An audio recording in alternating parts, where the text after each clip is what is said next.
So you know when you just see one of those things that you just have to buy and you need to justify it to yourself? You know, as you do. My justification for my impulse buy was, it's for my YouTube channel. Yeah, I think it's pretty damn cool. Mexican beer from the kit tastes a lot better in a big glass. So this is the glass I bought. Looking good. This is a pint glass. It's really tiny compared.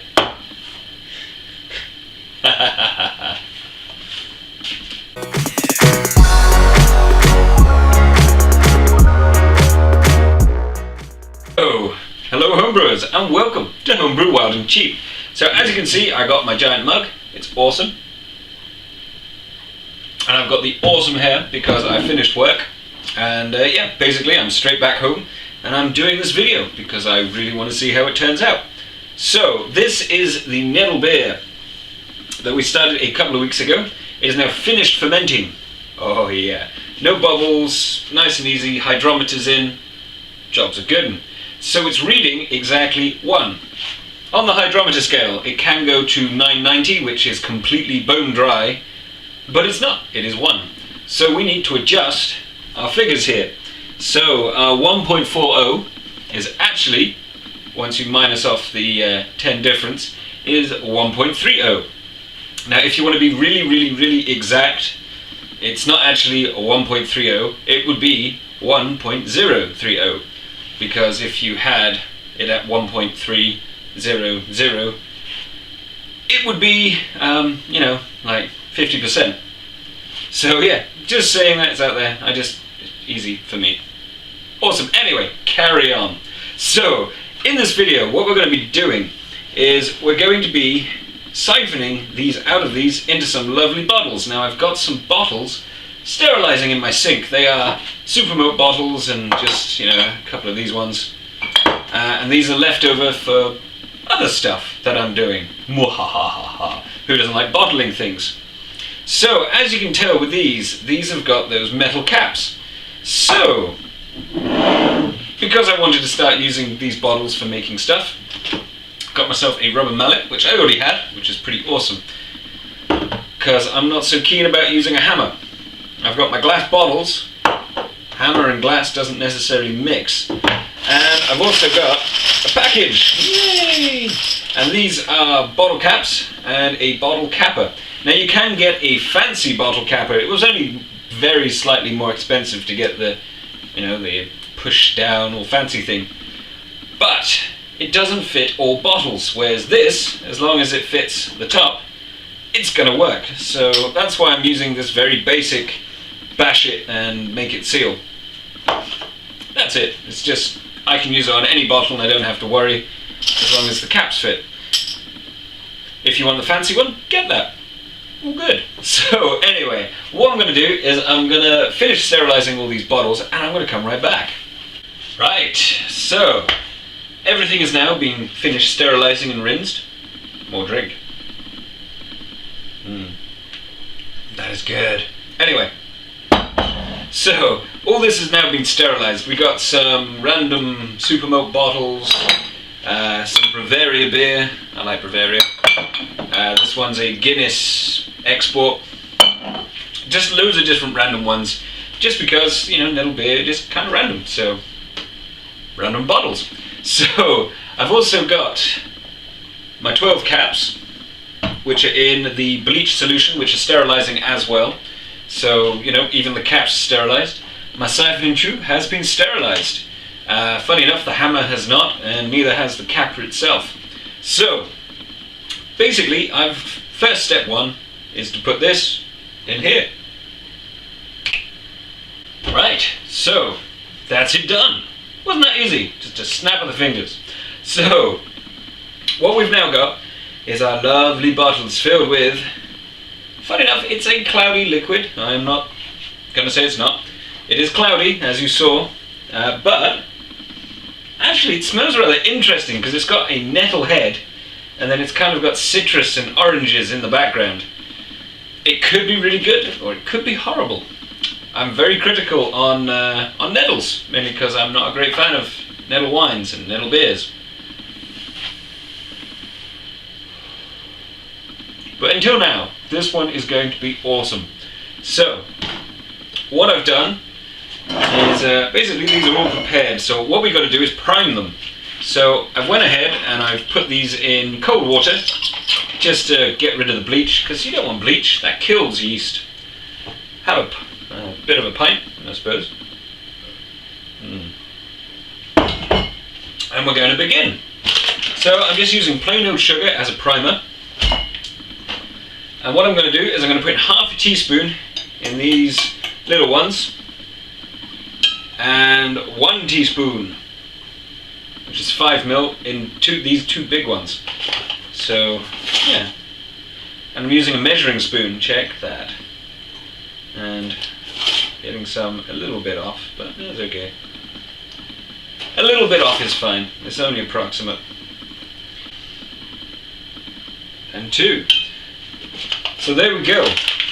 With a little bit of sugar and my little measuring thing, it's done. You can use it approximately, but or you can use calculators, which will give you exact amounts. But I want this to have a mild fizz. I don't want it to be, champagne fizz. So now comes the fun bit. We're going to try and cap these with my cheap capper. Looking good. Now basically it's just a hollow piece of metal that the cap fits in and it bends over as you hit it. So yeah, gonna move all of these bad boys out of the way, and then yeah, we're gonna get to bashing glass with a hammer. So my setup is a very simple one. I've got my worktop, which I've picked the strongest point, which is just underneath the support. Just so you know, I don't break it off. That would be yeah, that would be kind of funny, but at the same time terrible. And I've also put a towel down to try and dampen some of the shock, the downward shock from the bottom of the glass. And I've got my rubber mallet, and I've got my sterilized and rinsed bottle caps. So now, let's see if this works. So basically, as I understand it, you put the cap on, you stick this over the top, move your fingers out of the way, and just liberally hit it with a hammer.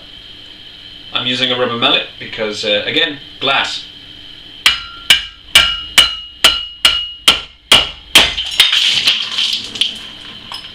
And it failed miserably. I am so glad that I had the towel. Glass, hammers, do not mix!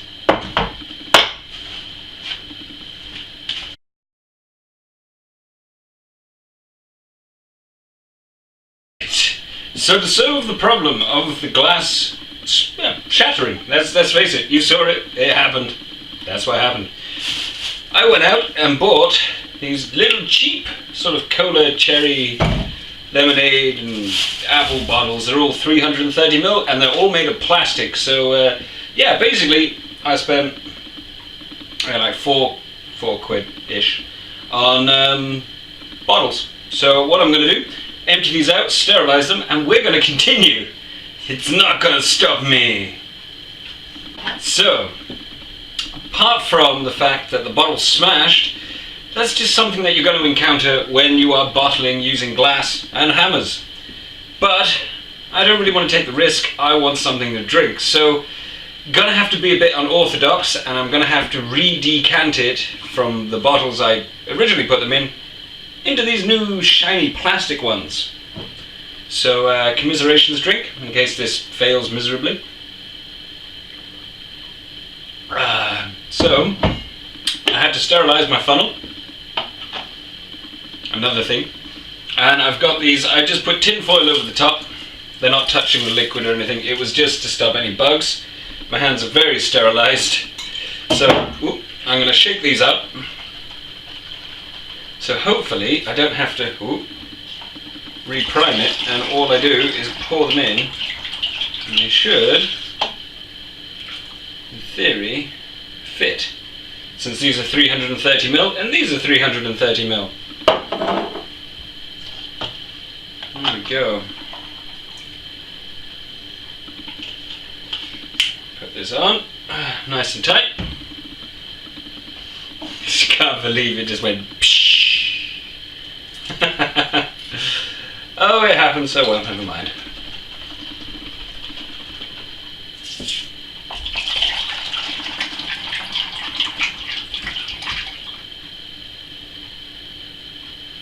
So yeah, it is getting slightly oxygenated in here, but it's better than having to throw away the whole batch. So, just how it goes. That's 2. And I'm going to continue until I'm finished. Awesome. 8. So, these have now been rebottled. They should be fine, hopefully. We will find out. But yeah, having to run out halfway during a video to change your bottles after you've already siphoned them into bottles is very unorthodox. Not a good advice. Don't take it, it's more of a do what I say, not what I do in this instance. Don't smash bottles with hammers. It's bad, especially when you have alcohol in there. So, these are going to sit down, they are. They're going to sit over by my radiator for the next week or so. So the last remaining bits of yeast and the sugar can work its way, and it should hopefully carbonate this and give it a nice light carbonation. Yeah, but like my beer. Tasty. Then I'm going to put one in the fridge, and yeah, we're going to give it a go, and I will give you my honest opinion on how this tastes. Bearing in mind, I really just like nettle wine. Yeah, and the Nettle Beer I've tried, hence why I'm doing a different recipe. So, fingers crossed. So, I hope you enjoyed this video, found it a bit of fun. Don't forget to comment, rate, subscribe, and obviously share. So, I will catch you later on. Peace out.